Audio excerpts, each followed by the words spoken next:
Oh, hello. It's Thomas here for the Whisky Sour Hour, and you're probably thinking to yourself, what's going on here? This isn't the wee upbeat tune. Like, what is this crazy?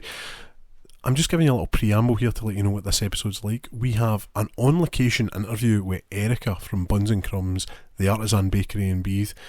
This is what we wanted the show to be from the beginning. We wanted interviews, but obviously, we can't just walk up to people and ask, or it turns out you can, and Erika graciously accepted the offer to come on the show. So this episode is a really interesting kind of deep dive into the background of Erika and the shop itself, and I'm really, really happy with the way it turned out.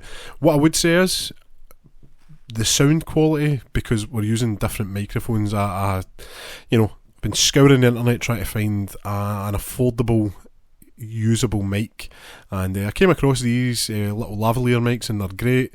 They do the job, but they're not as clear and as crisp as the current Rode that we have at the moment. So it's something for us to work towards, but certainly we will obviously be improving down the road. But I'm rambling on here. What you want to do is get into the good stuff, the creamy filling, shall we say? No, that's enough of that baker's nonsense. I'm not even going to try and do any puns here. I'm just going to let you enjoy the show, and I will catch you at the end. But here we go. This is episode 5 of the Whisky Sour Hour. Take it away, Tan.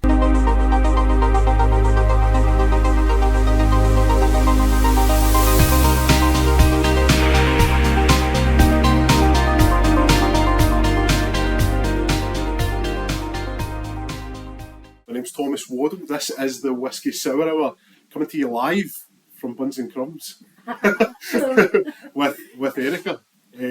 Thank you so much for agreeing to do this and taking time out your very busy schedule. How are you? How are you doing? Good, yeah, busy as you said. Yes. But I'm glad to be here with you. No, thank you.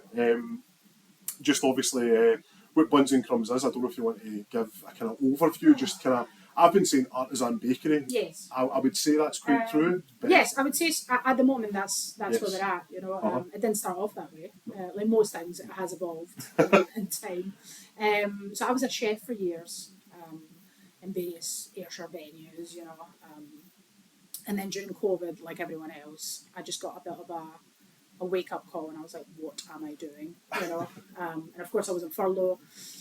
And a couple of friends were like, "Hey, can you make me a cake?" And I was like, "Yeah, sure." And then inevitably I put it on Facebook, and people were like, "Hey, can you make me a cake?" And I was like, "Right, sure, okay." And then it kind of grew from there, kind of spiraled out of control, So when I then resumed work, I was a head chef in a hotel, and I was doing the cakes, which was ridiculous. Yeah. Like, it was just too much. And we also had our son, who was just coming up to a year, or just over a year maybe at this point he was.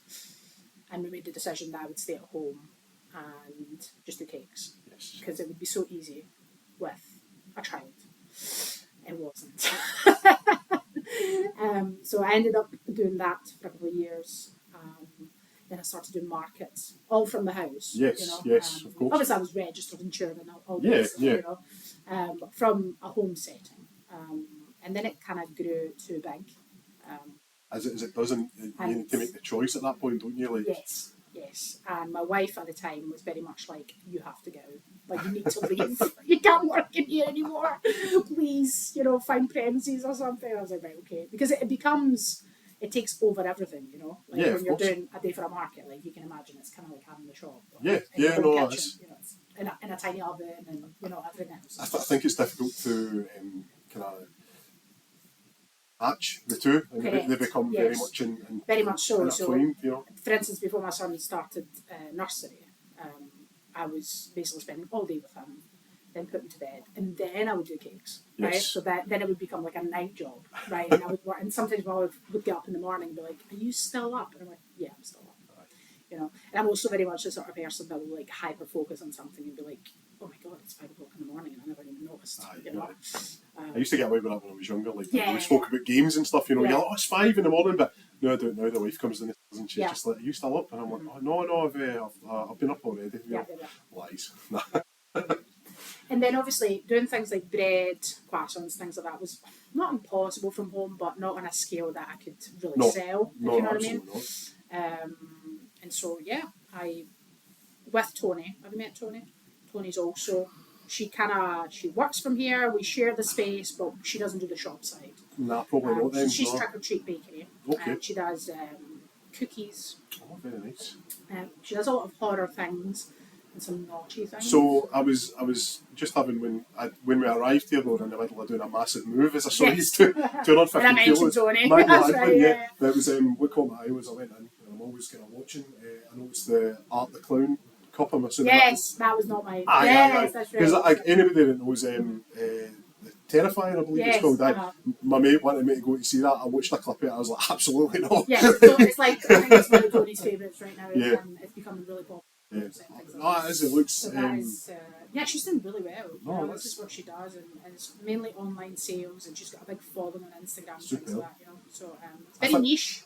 Well, we were talking about niches earlier. It's like I don't really know what the niche for the podcast is, and I think I'm going to try and just go forward and just make it as interesting as possible, because I think the best niches are, one that you can tell somebody clearly is passionate about, and even if you're not interested, you end up sitting and listening to it, and you're like, wow, and you get right into it. So that's what it's all about. But horror niches, I think it's always been there, but it's as with most things with the internet, it becomes very much you can find your own community and you can so because the cookies she makes are very much it's a shippable item, So good. So basically the whole of the UK, she can service everyone, which is great.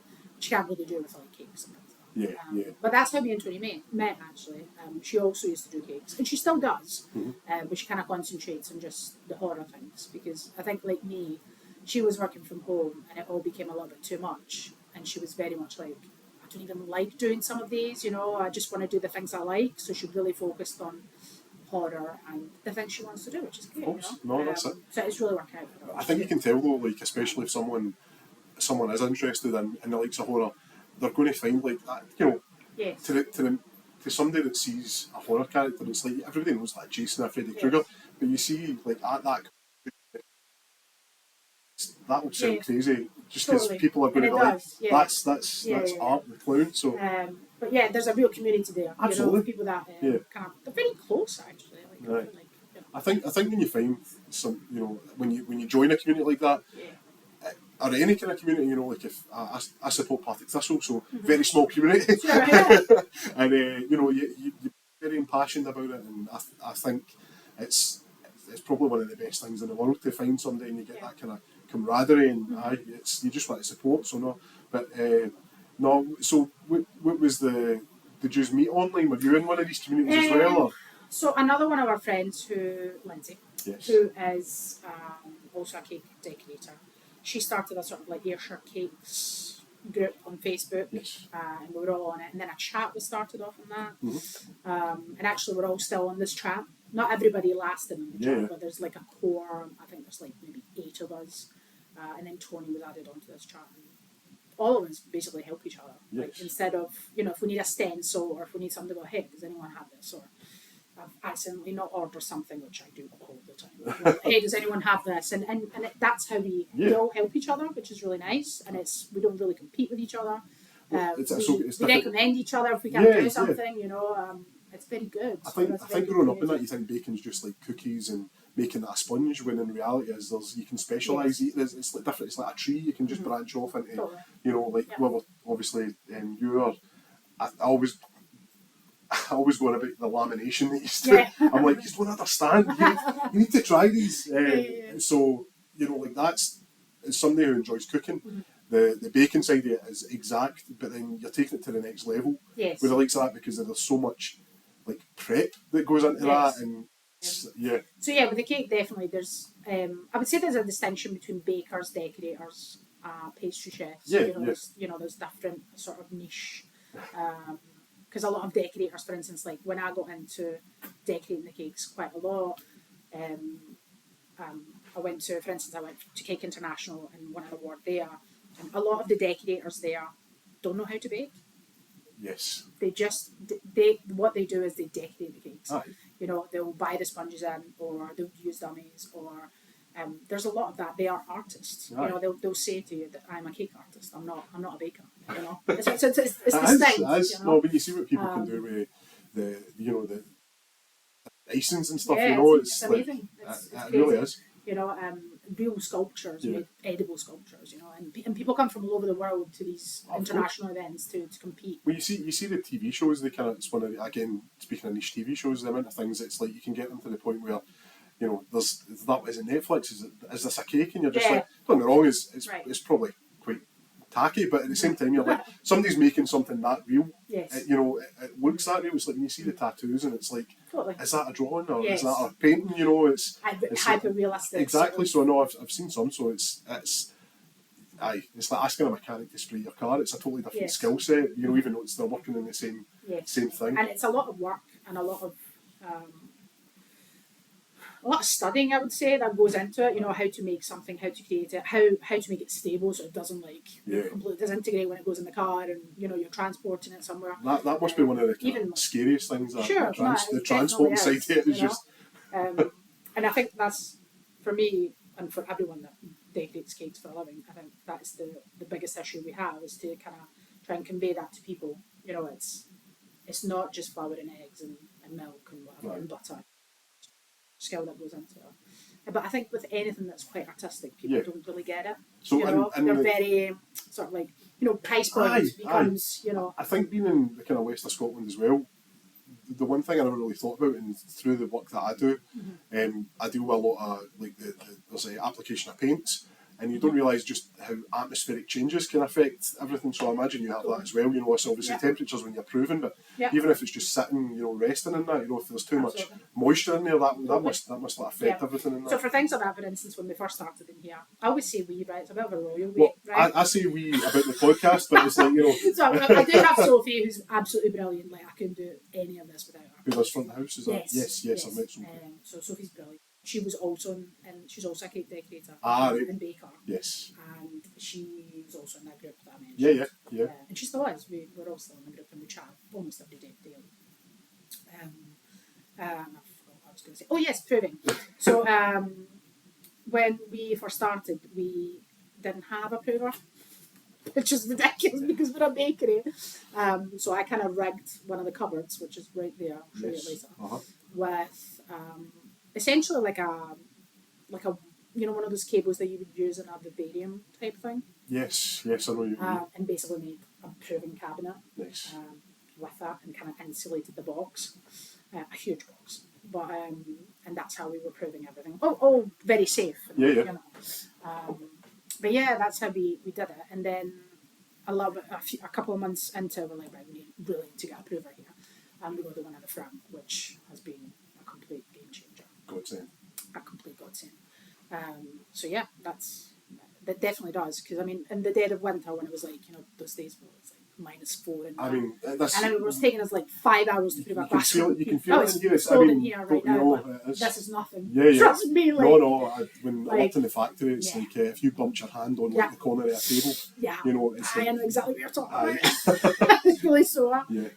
So it's and it's challenging, you know, but we're doing it from nothing, really. Definitely. We didn't have that, you know, loads of money coming in, or, you know, we're just trying to build it organically. No, you need organic's the way to do it. You know, it just takes one thing for it to, you know, skyrocket, you know, and it catches and that. So it's just about being, I think, for me personally, for doing this, for, you know, this will be going out in the kind of month anniversary, you know, and to think, you know, I've only been doing it for, you know, it's the idea of it's been there for probably 2 years, but actually setting it in motion's maybe been about kind of 8 to 9 months by this point, and having to be consistent and staying yourself, and the only accountability is to myself. And then when you start telling people you're doing it, that's when I'm like, all right, I actually kind of need to do it because I'm going to look silly if I've not done it. And I really enjoy that now. But I mean, you doing it to this scale, what's it like when, you know, you take over? You know, you go to taking over like a baker's and that. That must have been like.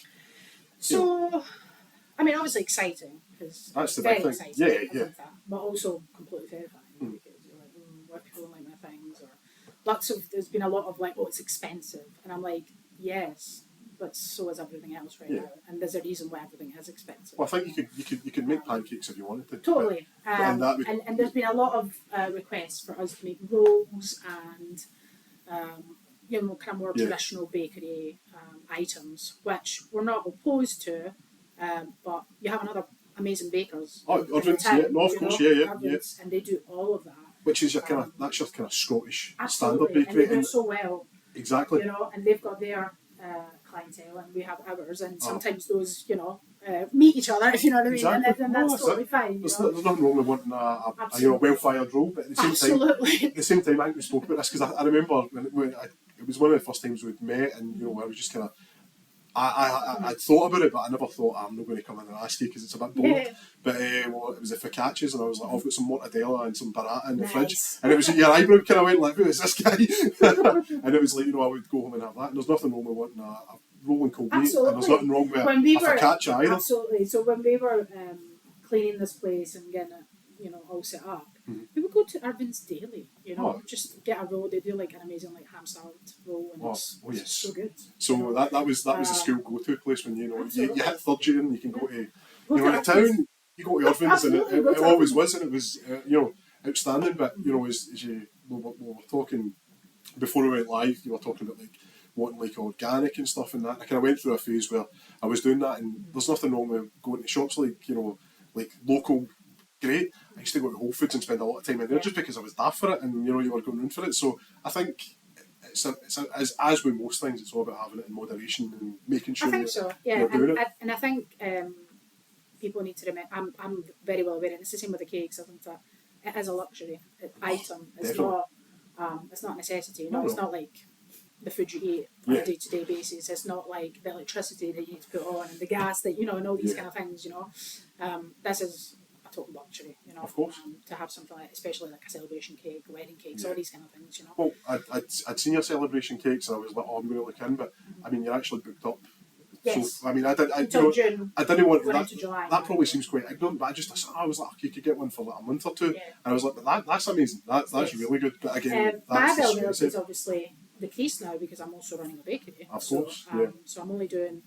Well, before I could easily do it. Well, easily, I say easily, but I could probably take on like maybe 10 cakes a week. Now I can maybe do 3 at most. You know, and I pick those well as well. You know, like there are things I don't want to do anymore, so I don't do them anymore. So what would that be then? What would so for me, not because I don't like doing them, but just because most people aren't willing to pay the price for them, which I completely understand. But things like sculpted cakes, anything with lots of handmade models, you know. Not everybody. I would say 90% of people understand the work that goes into it, but some people are very much like, oh, you know, but how can that be so much? I'm like, because when's the last time you made a person out of sugar? You know, like, that's really... Or just so many aspects to it, you know, like, can you make the cake this colour? And I'm like, I can.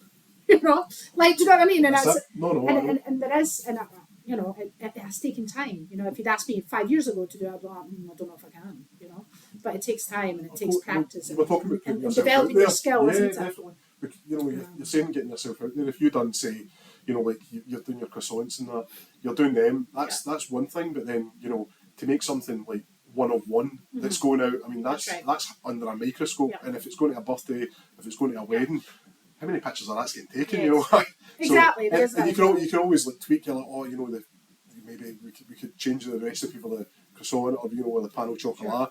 But then you put that cake out there, you're like, oh, I need to next time. But then it's just free advertising on the picture, so you need to make sure. And that's a stress for it's very stressful. I can imagine for myself, you know. Very stressful and also very difficult. I think, for instance, when I first started with the cakes, the hardest thing to do was pricing the cake correctly. That was because, well, I've never made this cake, so I don't know how long it's going to take me. Can I make this dog? Can't, like, do you know what I'm saying? Like, there's just so many different. And now I have a better idea of like, well, actually, that's not going to take me 2 hours, like I initially would have thought. It's going to take me 5 hours, right? So if it's 5 hours, I can't charge you £50. You understand? Like, that's just not possible, you know. And of course, there's lots of people that do it as a hobby almost, and so that kind of makes it a a little bit unbalanced. Yeah, of for course. everyone else who's trying to make a living out of it. Aye. But anyway, I still enjoy it, but I wouldn't say it's taking a backseat, but I just don't have as much time for the cakes because I'm running the bakery. Yeah, no, definitely. But I've got at least 3 or 4 cakes every week from now until June. That's plenty. That is plenty, but that's also brilliant, you know, that That's plenty. it gives you that bit of variety, because you know what I'm saying, you know, you worry, I worry when I do stuff, I'm like, is it going to get monotonous for me? Because I always I used to read a lot of Sherlock Holmes and stuff, and I used to think my mind stagnates with stuff. Not that I think I was anywhere in his level, but if I end up doing the same thing over and over again, I need to keep myself, you know, going forward in that. So do you find that you've got your standards that are always going to be in the menu, and then that you're going to have like seasonal things that are coming out or For the bakery? For the bakery, sorry, Yes, I think there are things that are always going to be there. Obviously the bread. Although, I mean, obviously your traditional loaf is always going to be there. I think the seeded has to stay, the seeded rye, because that's, I don't know, people love it. People just come in for that. Aye. But then lately I've been doing a granary, but I mean, I would like to change it. And when we first started, we were doing different flavours as well. But obviously January, February type, we're chilling out at the moment, you know, because everyone's, you know, it's that time of the year for everyone. I think everybody's still hungover from Christmas, because, Totally. I mean, to be fair, the amount of cheese that we've been going through is ridiculous. Yeah. And then everything's been so rich for, like, you know, I know we're not America, so don't have Thanksgiving, but we go pretty hard with Halloween. And then in the build up to kind of Christmas and that, you're like, if it's Christmas, isn't it? Yeah. I never used to like it as a kid. I would never go out, and then when we got older and you found a group of friends, you would go out. Well, I like going to pumpkin patches. That's my thing, man. So I grew up in Italy, so very much not a thing. Is it not? No. Not a thing. Whereabouts in Italy are we talking? Rome. I grew up in Rome. Nice. But very much not a thing. Apart from like what you would see in movies. I think maybe now a little bit more. We have Carnival in February. That's when you dress up. Nice. But since having my son and since moving to Moncton, we live in Moncton, there's kind of like village sort of, and we've got a front garden and stuff. I really go all out every Halloween for the kids because I love it. I love it. I love giving, you know, we do like a fire pit in front and we give everyone marshmallows. It's great. It's brilliant. It's class. It's I think it's, for me, it's the aesthetic. I love the warm oranges. And, I think I just love that. And as I say, become a bit of a connoisseur of pumpkin patches. And I'll be honest, I judge pretty harshly. You know, I've been to some good ones, and we take Tally, or Spaniel, with us, and me, my wife, and her sister, we all go. And it's a competitive zone out there, you know. You're just walking through when you call this a pumpkin. I know. It was like pathetic. No, we do enjoy it, but that aesthetic, and again, like that run up to like kind of Christmas, it feels like once you get to Halloween, you're like boom, you're on the road to Christmas at this point.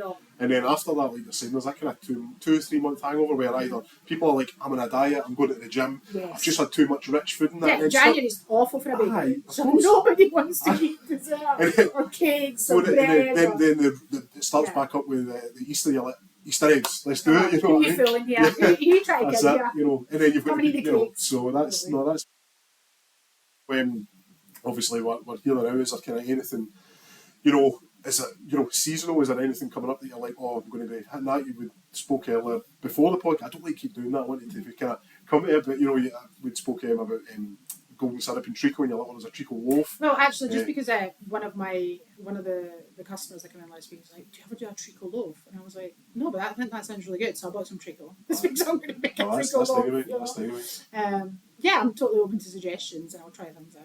There'll be stuff that like I would never think to use. Like, I mean, when we were talking when I came in the shop that time, I would never have thought of putting pistachio like cream on anything other than cakes and stuff. And then definitely like with like pure pistachio cream with like mortadella or burrata or things like that. It's great.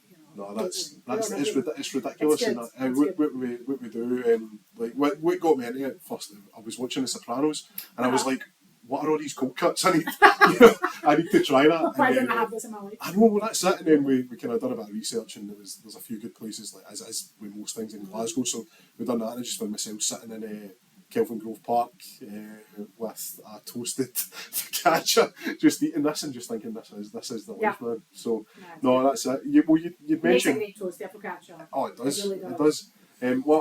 Back my original introduction to kind of apart anything that wasn't like rolls or bread or like our standard kind of bread. used to get ciabattas, and then I never realised at the time I was mozzarella, pesto, and just tomato. Just and I get grilled, totally. filth, and that was it. See, after I got that, you're kind of you're there, and then getting it's a bad day when you're eating that much pesto. You get kind of pine nut in your mouth and that. Pine nut, mother. I've never heard anyone say that one. Yeah, it's a pretty great thing, So so that was when I knew I think I'm taking this quite seriously. Plus, obviously, you're mentioning you're from Italy and that. I think out with like I love Scottish cuisine. I love haggis. I love salmon. Yeah, me too. Oysters. Mussels. Absolutely. Love it all, man. Great seafood. I think Italy's got that connection with Scotland. It's, like I don't think many people realise how many. I don't think folk realise that we wouldn't have deep fried anything really. Like if it wasn't for Italians coming over and being like, let's make the best chippies in the world, man, and I'll stand by it. It's like, don't get me wrong, you go to some lovely ones down south and that, but when you walk in and you've not got a selection, it's like just different fish. You're like, that's pretty cool. I can get a miso frito up here as well, but I want a king rib or that bit. Or a pizza crunch, Totally. But it has to be a good drink. Listen, don't tell us about like a pizza crunch with onions. Or a cheese and onion pizza crunch. Yes. That's a bold move. I like it. I don't care. I also like pineapple on pizza. Is that bad? That's on record now. That is on record. I think. I appreciate the sweet and savoury side of things. I think the again, you cannot tell my country. Well, what I was going to say was I think the people that don't like pineapple on pizza are the same people that just like rip into Nickelback for no reason. You know what I mean? That's right. Why did we rip into Nickelback? Because some guy made a joke back in the 2000s, okay. and then they got a holiday back in the day around the same time as like Chocolate Rain and stuff. I think Italians can be quite bad for that. Like we can be quite. No, you cannot do that. Because that is just not how we do it. Well, and I feel like I used to be quite like that. I'm very much like, do you know what? You want to put chicken in your pasta? You go right ahead. Well, you've got that, and then I think. But I was going to say Scottish and whiskey. I mean, exactly. Like I know some people that. I was going to say, but the only thing you can do is put cream and carbonara. That's the only thing. No, egg and parmesan. Pecorino's best. Sorry. So that's what I meant. Different. See, I don't want to butcher it in the house and that. I'd be like, Lauren, have we got any Parmigiano Reggiano and that? But if I say that in here, I feel like they're going to jump the table. So, no, they jump the table. But no, definitely it's like I know cream. Like before, you would get your I don't know, home. Or whatever. But just the sauce. And then you would go to carbonaras and you think it's cream. As an untrained eye or untrained palate, but it's a game changer when you put the eggs in and it's a custard almost. It's exactly a savoury custard. So good, but so like if you don't mind me asking, like when did you move over to the blue side, the blue, no Azzurri? So my mum, my dad's Italian from Sardinia. Mm-hmm. My mum is actually from Ea, but her grandparents were Italian. Right. Immigrated from Italy to, I think, one to London and one to Aberdeen. Yes. Then met in Ea or whatever, got married and had my gran and all the rest of it. My mum very much grew up with her gran. So a lot of Italian influence there. And so when she was 17, she moved to Italy. Right. Met my dad and all that jazz. And then had me. And I moved here to Ea when I was 17 almost. So kind of swapped.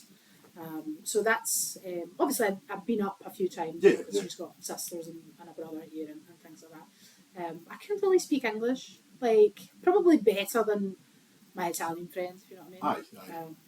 Definitely top of my class in the English class, if you know. English is a foreign language. But I remember when I moved here when I was 16. It was the summer I was turning 17, and I moved here myself. Wow, that's bold. That is a big move. Yes, I moved here myself, and I remember. I couldn't really understand what people were saying because of the thick. I think you can read English on a sheet. Yeah. You go, dialects are different. I mean, also like when they teach you in school, it's very much like they'll teach you things like, "How do you do?" Yes. Like, who says that? No one says that. I remember they try and be out it in the Scottish school system, because we slang it's no slang, it's just our dialect. Correct. So it's like when you're telling kids you can't say "coo," well, how do the Germans say it? Exactly. How do the Dutch say it? Yeah. It's just no, Scots is a language. Of course. It's beyond that. It's beyond all you've. Even, I mean, you go up north, Doric and that, it's unbelievable. But But I think coming in as a foreigner, really, even though I've always had a British passport, but I'm a foreigner, really. Like Italian's my first language, and it was a lot, But my first job here was a cleaner because I couldn't really I couldn't really have a conversation, so that's what I started doing, just clean toilets. You don't have to say like when somebody walks past you. Correct. You know, And then I started working in kitchens as a kitchen porter. Yes, KP. I'm not sure if that's what they're called now. Well, I've mentioned that a few times. I'm like, you know, and nobody's raised an eyebrow yet, but I'm sure it's you know. So at KP, and I did that, and I would look at the chefs and go, I really want to do that, you know. And I think a few years went by before I actually, went in, and I remember my first call me chef job was for Costley. Also, you know them. Yeah. And I remember sitting down for the interview with the head chef, and he was like, "Are you sure you don't want to do front of house?" He was almost like, "You can't be a chef. Like, look at you, you know." I don't look like this. To work in the kitchen, you know, and my first job was a pastry chef, you know, because I feel like maybe that's where girls were always put, the pastry section. I think it was, you know, like it was a bit of a thing. I'm not saying I agree with it, but I can see where they're coming from, especially maybe 20, 30 years ago. So just kind of did that, and then the usual dance that all chefs do, you know, in and out of jobs and changing jobs, and this job's going to be better than the previous one. Yeah. You know, every chef's like that, really. Rarely do you find that a chef that's been in a job for 20 years, you know, or even 10, you know, it's quite rare. And then, at one point I did go to Italy with a scholarship type thing to do a pastry course, which I really enjoyed, and I worked with some really amazing chefs. Did that like plant seeds that were like, come back to? I knew I wanted to do pastry, I think more in a like a pastry sort of like in a hotel setting, maybe. Right. Okay. So when I did the course, it was great because I got to work with like Olympic champions in pastry. You know, like there is an Olympics for pastry. I think I watched a movie. And it was really had good. something like that in it. Yeah, and I came out one of the top of my class. One of the top of my class. Is that English? But you know what I mean. Yes. One of. And then I came back here and I almost didn't do anything with it. You know, I just kind of went back to the kitchens and did, you know, the usual. You know. The sauce section, and I was a sous chef, and then I was a head chef. So was that something that was kind of in the back of your mind? Yeah, like, I've done this, but I'm back here. But I would always, like, for instance, when I was a head chef, I would always take care of doing the pastry section. Like, we're making everything from scratch, you know, which is a terrible idea. You know? So I don't know. I know a couple of people that were, you know, in the thing that, and it seems to be the one thing that they like actually don't mind getting a wee. Or something, you know, like especially a puff pastry, you're like making that from scratch. And well, you showed me that day that I came in, the amount of layers. Yes. And I'm, you know, like that's. I was getting. I told you I was getting flashbacks to using phyllo pastry. Like I was like. Yeah, I think that's. I think with the pace of restaurants nowadays, and what people expect, I don't know. I'd say that restaurants have kind of been ruined, but people expect to have their food within 10 to 15. So there isn't that sort of. I don't know if you've ever been to like a Rosette restaurant or a Michelin star. No, I haven't. There used to be one. There used to be one in Dubai. That means before my son. Yeah. We used to go to places like that, you know, and it's real food. You know, there's thought behind every component on the dish. I was never at that level. Funnily enough, I was going to say the closest, you know, I've been to where it's like, you know, like microgreens and stuff. I went to Six by Nico. Okay. So I know it's no, and I don't. No, but there is an element of fine dining, and they do. Yes. They do really plan out everything that they put in. Yeah. So something like that, you know. Yeah. But now it's very much like you go to. It's almost like a chain, isn't it? But kind of embellished, and it's nice, and you've got cocktails, and the service is great, you know. But really, what you're having is macaroni and cheese. Yes. You know? Yes. Cajun crepes, burgers. I'm not mentioning anyone. No. I know. You know, and so then when you try and do something a little bit different, or you try and there's a niche of people that really appreciate that. They're like, wow, this is so nice. But it becomes really difficult because the budget of the hotel doesn't allow it. The timings don't allow it. You don't have enough staff to do what you want to be doing, you know. There's a level of skill that comes with that as well. Yes. Not everybody's going to want to push themselves to be at, you know, because they're like, what are we getting back when we can just open up? I think you always have to be, the sort of person that wants to go above and beyond, you know, in your job to be able to achieve that. Yeah. And I completely understand now that not everybody wants that. Some people just want to go to work and go home. They want to just get their wage and which is go. fair. No, absolutely. Which is totally fair. There is no harm in that. Some people just see it as a job, but I think, especially when you can see obviously just with the displays that you put on and the cakes and just looking at them is like next level. Like as I say, when I came in that day, and it was like when around the time you first opened, and I was like, I've been to some nice bakers, but the lamination and stuff, and that's what I said to you. I was like, lamination. I was sitting in the office and my colleague was sitting next to me, and I'm like, what's that thing where it's like stained glass on top of the bread? And he's like, I don't know what you're talking about. And I was like, hold on. And I was like sitting for each other. I was like, lamination is what it is. And then I was showing my friend the pictures of the bakery because I was like, we're going to be coming in to do this interview. And she's like, oh, I love that lamination. And I was like, oh, check you. Nice. It's like, you've been there before. So, yeah, no. I think, as you say, like, I try my best with everything I do. I don't always get it right, no. I often don't. I find myself binning a lot of stuff. So there should be like an area, I think, in any kind of kitchen, and it's just purely for research and development, Well, we have a lot of that. We do a lot of that. Well, there was that day that I came in. And there's been a few days in the bakery as well, and I said to Sophie, do not sell those full price. Yeah. They're edible, and somebody will eat them, but sell them half price or whatever.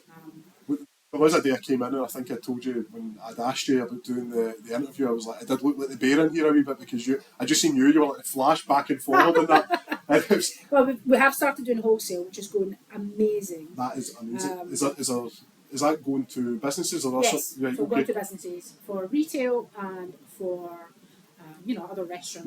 Maybe that they're using sourdough or dishes and things like that. And I'm quite happy to also speak with the chefs because obviously I've been a chef myself. So to have someone that you can actually talk to and go, hey, can you make me this? And someone going, yeah, I can totally try and make you that. That's precious. No, that is. And so I'm really into trying to work with the chefs. Well, it's all about having that.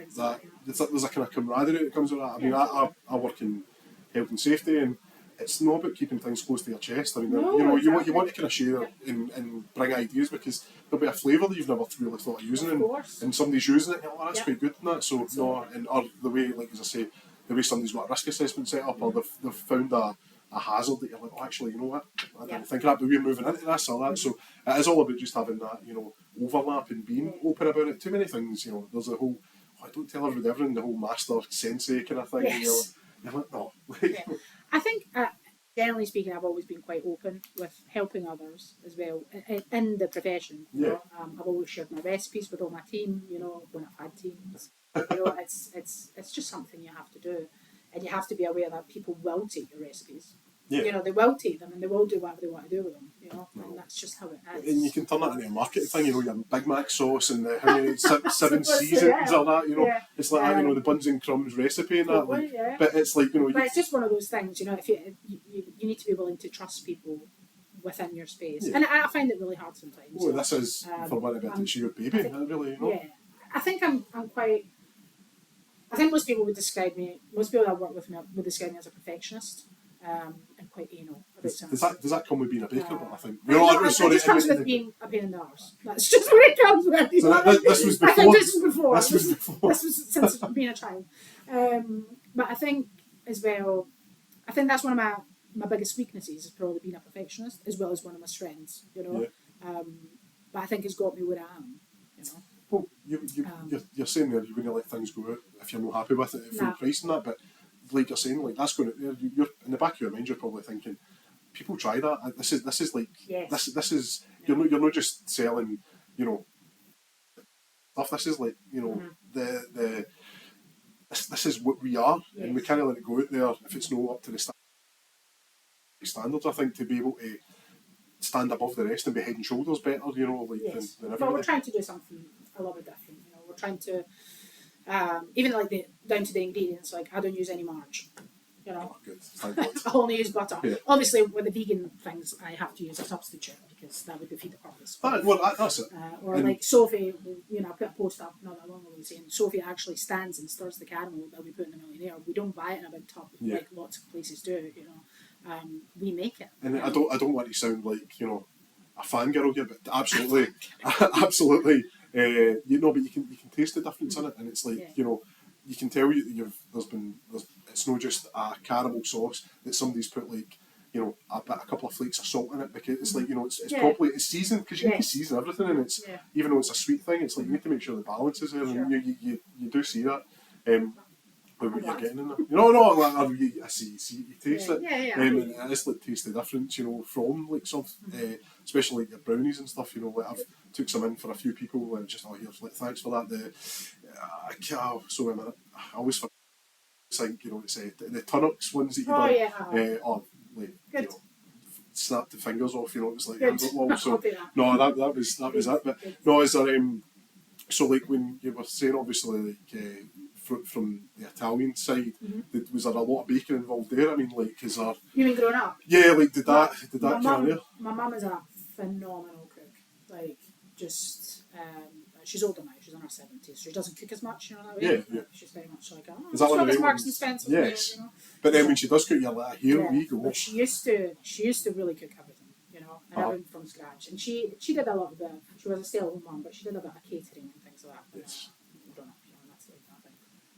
But she was really good, you know. She made my birthday cakes, and she done all that kind of stuff. Not like I do, but like at the time, I mean, I remember she made this massive. It was just kind of like a sheet cake, and I think the theme was maybe like the Seven Dwarfs or something. And she put all these little things, but she made a river, you know, like all these kind of things. Yes. And, I mean, I could do much better now, but at the time, I thought it was just the most amazing thing. No, you know, anybody can go out and get, like, you know, back in the day, like a Pokemon cake, but I've got like a picture, and it's me, I think it's my 9th birthday, and my mum had got, at the time I was a big fan of, it was Digimon was the thing, but like, my mum had got a cake, and I just remember thinking, like, somebody's made this, and it's like, you know, there's a picture of me holding it, and it's like, one, it tastes amazing, two, it's just the thought that's went into that, and like you're saying, like, to do a tray bake, or not a tray bake, sorry. Yeah, but it was like a sheet cake. No, definitely. But I remember thinking, this is amazing, you know, like, incredible. I just thought it was incredible.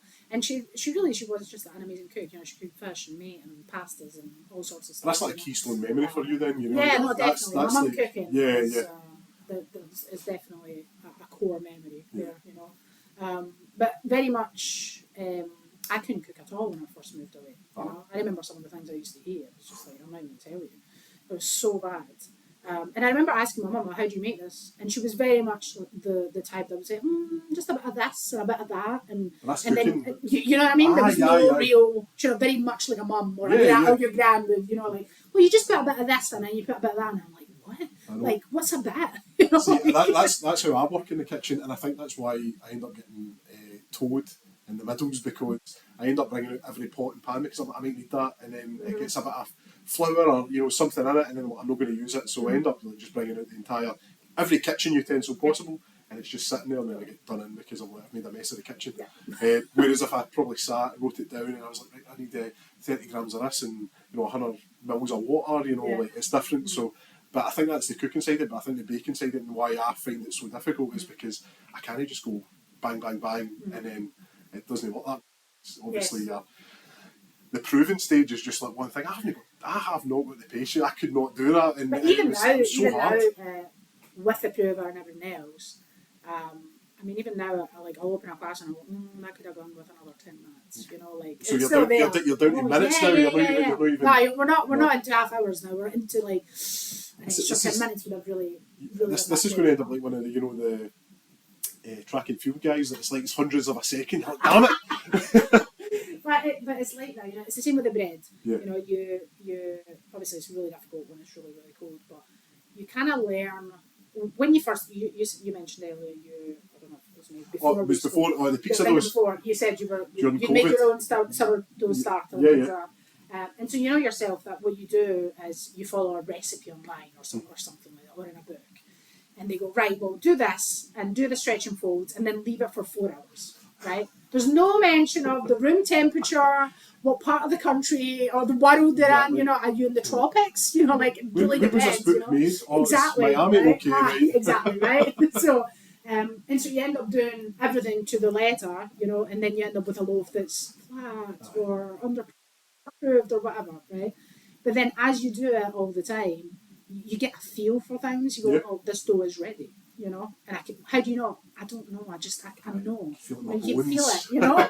Yeah. You can feel it when you touch it. It's not sticking to your hands and all that kind of stuff, you know. And again, you still get it wrong sometimes, you know. And there's the shaping. And maybe you get a big air bubble in it, you know. And when you cut it, there's a hole in it or whatever, you know.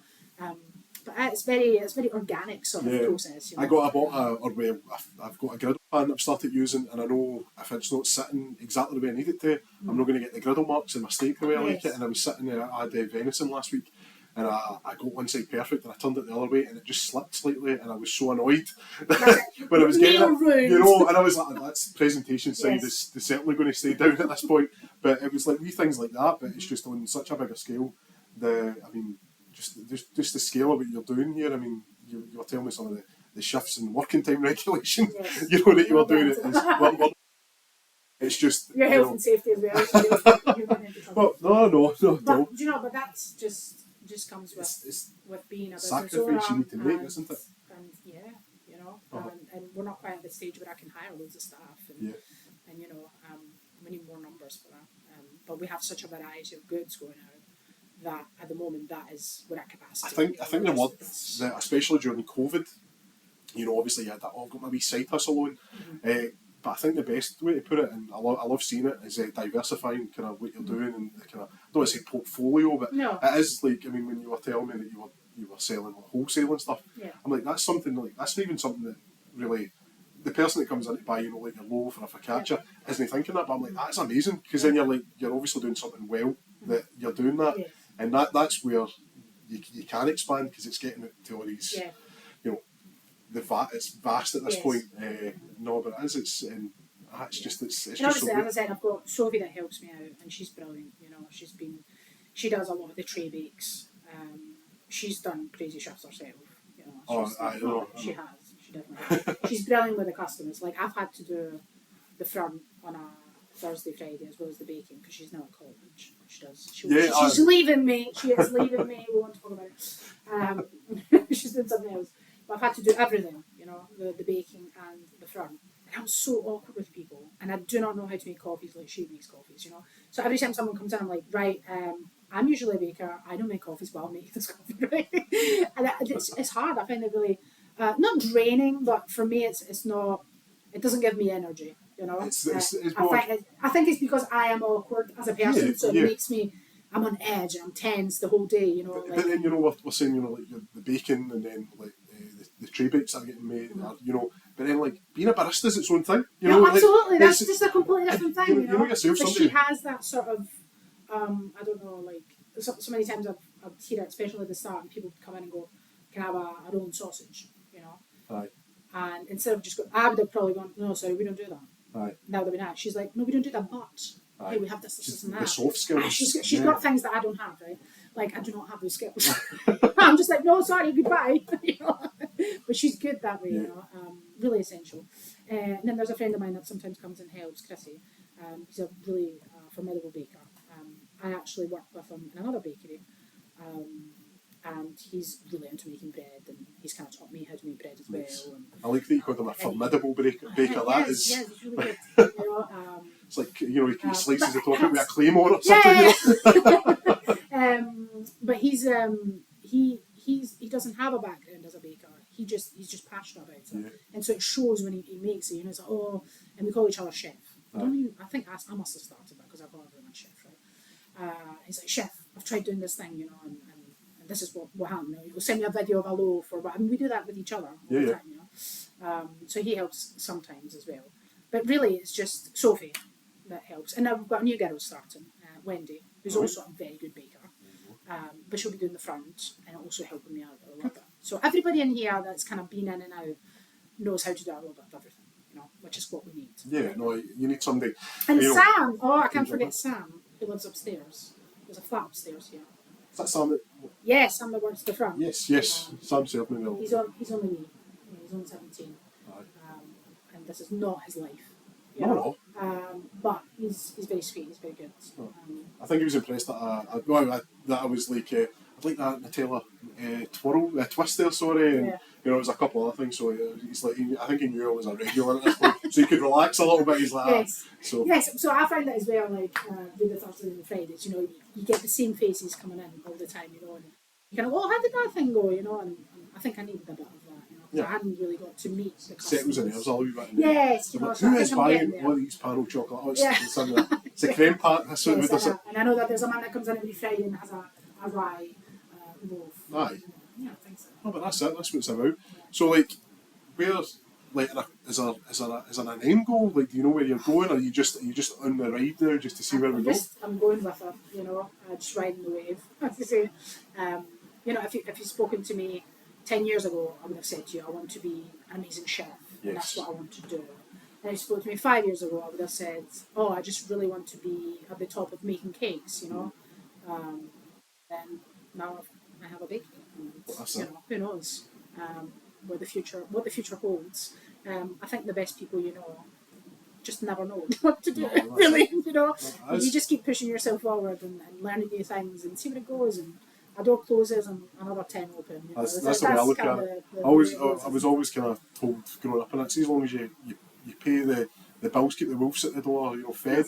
See, after that, you know, like, something will come up in that, and it's, you know, good things happen, you know, to good people. So it's just about working away. So just kind of before we kind of wrap up in that, just kind of the shop itself, situated in Beith, Main Street. Beith Main Street, 58.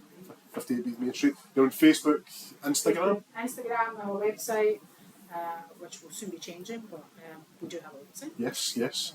That's Buns Crumbs. Bunsandcrumbs.co.uk. Perfect. And your opening hours, because I got caught out with this.